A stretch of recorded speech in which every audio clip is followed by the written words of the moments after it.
एक बेटी का पिता।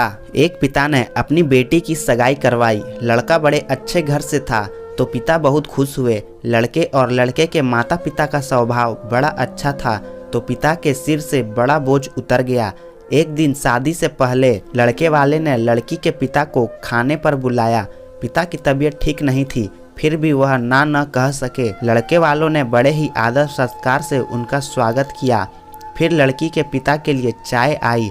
शुगर की वजह से लड़की के पिता को चीनी वाली चाय से दूर रहने को कहा गया था, लेकिन लड़की के होने वाले ससुराल घर में थे तो चुप रहकर चाय हाथ में ले ली। चाय की पहली चुस्की लेते ही वो चौंक से गए।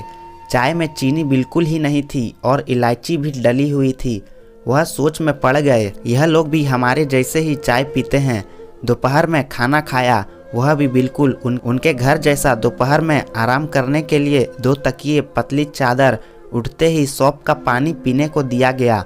वहाँ से विदा लेते समय उनसे रहा नहीं गया। वह पूछ बैठे, मुझे क्या खाना है, क्या पीना है, मेरी सेहत के लिए क्या अच्छा है, यह परफेक्टली आपको कैसे पता है?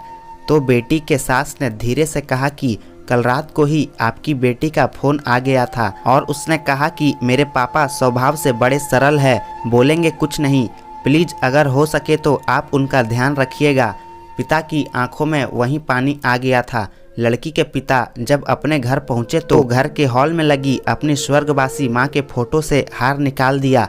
जब पत्नी ने पूछा कि यह क्या कर रहे हो तो लड़की का पिता बोला, मेरा ध्यान रखने वाली मेरी माँ इस घर से कहीं नहीं गई है, बल्कि वह तो मेरी बेटी के रूप में इस घर में ही रहती है। और फिर पिता की आंखों से आंसू झलक गए और वह फपक कर रो पड़े।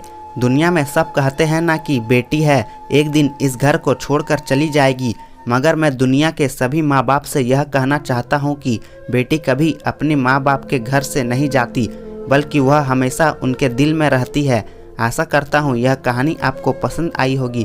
कहानी पसंद आए तो लाइक, सब्सक्राइब और शेयर करें। और इस कहानी पर आपकी क्या राय है हमें कमेंट करके ज़रूर बताएं। धन्यवाद।